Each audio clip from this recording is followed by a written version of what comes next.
ऐसे ही cautious commentary आपने Friday सुबह देखी थी, जब सीरीज ऑन सीरीज पोजीशनिंग कैसी बैठी हुई है, कैसे एलिवेटेड लेवल्स पे नई सीरीज की शुरुआत हो रही है, वो सब कंसर्न्स थे और कंसर्न स्क्रीन पे रिफ्लेक्ट भी हो रहे थे।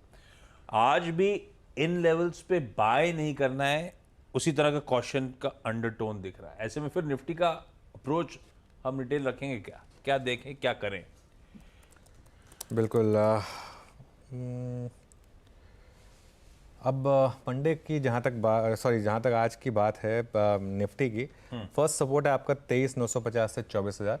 ये आपका फ्राइडे का लो है। और उसके अलावा अगर आप बड़ा सपोर्ट देखेंगे तो वो आएगा 23,850 से 23,900, जो कि आपका ये ऑप्शन का जोन है। उसके हिसाब से रेजिस्टेंस कहाँ पर है? 24,050 से 24,100 जो आवरली कैंडल है उसके हिसाब से, और 24,150 से 24,200 ये आपका बड़ा रेजिस्टेंस है।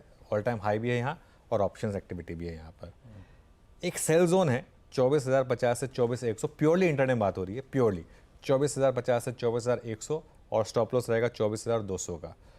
बाय कहाँ करना है? अगर आपको मार्केट डिप दे दे 23,800 से 23,900 की और 23,750 के स्टॉप लॉस के साथ, तो अगले 3-4 दिन आपको यही करना होगा। देखिए, जो पिछला हफ्ता मार्केट ने आपको करके दिया ना, ये मत समझिए कि अब वो एक उसी तरीके से मार्केट चलता रहेगा। वो एक अलग वीक था, एक्सपायरी वीक था, मोमेंटम वीक था, कैलेंडर बदला है, सीरीज़ बदली है, और अब हम बजट की तरफ भी जा रहे हैं। थोड़ी सी कूल ऑफ मार्केट को शायद ज़रूरत है। वो वन पे आपको 200-200 पॉइंट की रैली वाले दिन नहीं मिलेंगे, आप ध्यान रखना है आपको। मैं फिर कहता हूँ, वो फेजेस आते हैं मार्केट में, ये वाला फेज़ अब थोड़ा सा मार्केट में टफ रहेगा, उसको आपको नेगोशिएट करना है। कोई नहीं, टफ फेज होगा, पर गाइडेंस के लिए चैनल हमेशा ट्यून इन रखिएगा। तो थोड़ा सा दूर रहने का इस समय। आपने बाय जोन, सेल जोन दोनों हाईलाइट करी। कंफर्ट ज्यादा किसके साथ है इस समय? देखिए, कंफर्ट तो इस समय ये है कि आप थोड़ा सा साइडलाइन पर रहें और मार्केट को कूल ऑफ होने दें। लेकिन अगर आप कंपल्सिव ट्रेडर हैं तो दोनों साइड के ट्रेड लें, लेवल बेस्ड ट्रेड लें, दोनों साइड की ट्रेड लें। जो ट्रेड मिले वो वाली ट्रेड लें। अगर बाय ट्रेड मिले तो बाय ट्रेड लें, सेल ट्रेड मिले तो सेल ट्रेड लें। ये पिछले हफ्ते की तरह एक वन वे बायस ना लेके चलें कि बस मेरे को तो बाय ही करना है। वो पिछले हफ्ते की ट्रेड थी, इस हफ्ते की ट्रेड थोड़ी सी अलग है। स्क्रीन बेस्ड ट्रेडिंग करें इस हफ्ते। स्क्रीन बेस्ड लेवल्स पे ध्यान रखें। बाय जोन, सेल जोन दोनों आपकी स्क्रीन पे ब्यूटीफुली हाईलाइट करे हुए हैं। थोड़ा सा ब्रीदर ले रहा है इस समय मार्केट, बहुत तगड़े मोमेंटम, बहुत अच्छे अप मूव्स के बाद।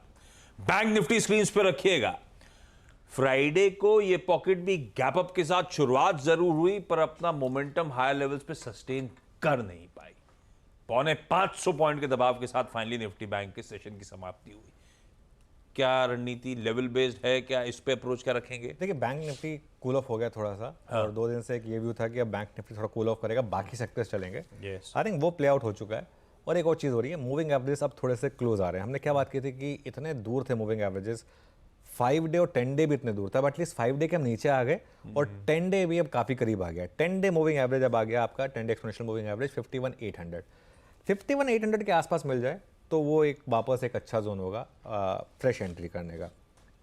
सपोर्ट कहाँ पर है? यहाँ पर 52,050 से 52,150 ऑप्शंस के हिसाब से, और उसके बाद 51,800 से 51,850 जहाँ आपका 10 day exponential moving average placed है। रेजिस्टेंस कहाँ है? पहली रेजिस्टेंस है आपकी 52,500 से 52,800 पिवट के हिसाब से, और बड़ी रेजिस्टेंस है 52,850 से 53,050 ऑप्शंस बेस्ड। यहाँ पर भी आशीष सेल ट्रेड है 52,600 से 52,700 के बीच में, और एक स्टॉप लॉस लगेगा 52,850 का, और बाय ट्रेड है 52,000 से 52,150 के बीच में, और स्टॉप लॉस लगेगा 51,800 का। देखिए, ये लेवल्स ना आपको थोड़े बहुत एडजस्ट करने होते हैं स्क्रीन के हिसाब से। ये हम एक बेसिक टेक्सचर रखते हैं क्योंकि वो रखना ज़रूरी होता है, लेकिन स्क्रीन बेस देखकर उसी हिसाब से आपको वो ट्रेड लेनी है। ये नहीं कि बस वो जोन आया और ले लिया, वो जोन में स्टेबिलिटी आनी चाहिए तब लें। और सिमिलरली ऊपर के लेवल पर मार्केट का फिसलना ज़रूरी है। एक बार रेजिस्टेंस क्लियरली वेल डॉक्यूमेंटेड होने चाहिए, वहाँ से फिसले तब सेल करें, उस हिसाब से करें। बिल्कुल ठीक। ये